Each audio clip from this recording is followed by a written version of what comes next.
Hi everyone, welcome back to my channel. So today I'm going to show you guys all the books that I read in October. Most of them were ebooks, so there's a lot of them that I don't have. So it's a very small physical book haul that I ended up reading for October. But the first book we're going to start with that I read that I really didn't like, and I ended up rating it 4 stars, was No Safe Place by Joanne Ross. I read a Christmas book by her a few years ago. I didn't care for it. It was in the contemporary genre. So I gave this a try because this is in the mystery thriller genre. I still don't like her storytelling style and writing style. But this was only the second book I've read by her. I will give her 2 more tries, and then after that, I'll just write her down as an author that's not for me. The next one I read that I had to do for a tandem collective read-along, but I ended up not really liking it, was If Beale Street Could Talk by James Baldwin. This was basically about injustice in America in the 1950s and 60s. In the beginning, I kind of started liking this book, but then the language I didn't care for. And then some of the writing style, and there was abuse mentioned. I just think it was too graphic, so I rated this 3 stars. I'll be donating this either to a used bookstore or put it in a little free library, and maybe there's somebody else that would rather enjoy it than I did. The next one I read, which I don't have a physical of, is House of Earth and Blood, which is book 1 in the Crescent City series by Sarah J. Maas. I rated that 4 stars. It was okay for the most part, but I feel like it started out really slow, and I feel like that's not how Sarah is. So I feel like she was struggling to start this series. But with that being said, if I had the physical, I would donate it. But at the same time, I would like to own all of her book series, since I do like the Accord series by her. But with that being said, if I had the physical of House of Earth and Blood, I would donate it. So the next one I read that I really liked, which was surprising, was The Last Illusion by Rhys Bowen. This was a mystery about Houdini goes missing, so this female detective, Molly Murphy, tries to figure out what happened, if somebody murdered him or kidnapped him or whatnot. So this one was the first one I read by Rhys. I was recommended this by one of my online book friends that lives in France. She really likes the Rhys Bowen books, so I read this, and I'm glad I like it too. I'm hoping to look for more of her books in the future. The next one I read that was a books forward book that I really didn't care for, because it was just too slow for me, was What Was Lost by Melissa Connolly. I rated this 3.5 stars because it was just really slow starting for me. It was basically about this young girl who, she goes home to face the abuse she received when she was growing up. So basically talks about that. She visits the townspeople. The setting kind of reminded me of Gilmore Girls, but not with such a heavy storyline. So, with that being said, this was also featured the Me Too movement that was popular back in 2020, 2019, and all that.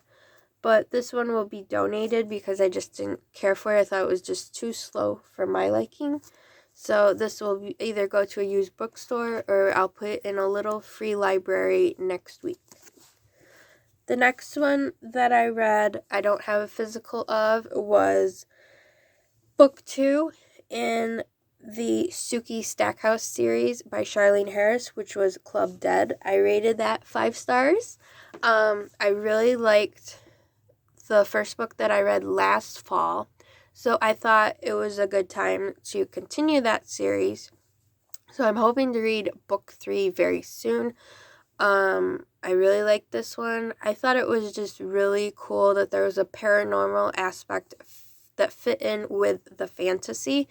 So I think that's why I really liked it. I found it interesting, and I hope to get the physical copy sometime to add to my bookshelf.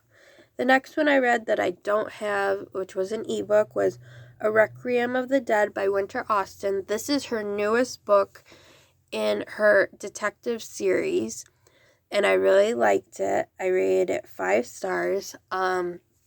This series is just, it's so exciting. I have the first 2 physical books on my bookshelf, so I'm hoping to actually find book 3, Requiem of the Dead, and to add it.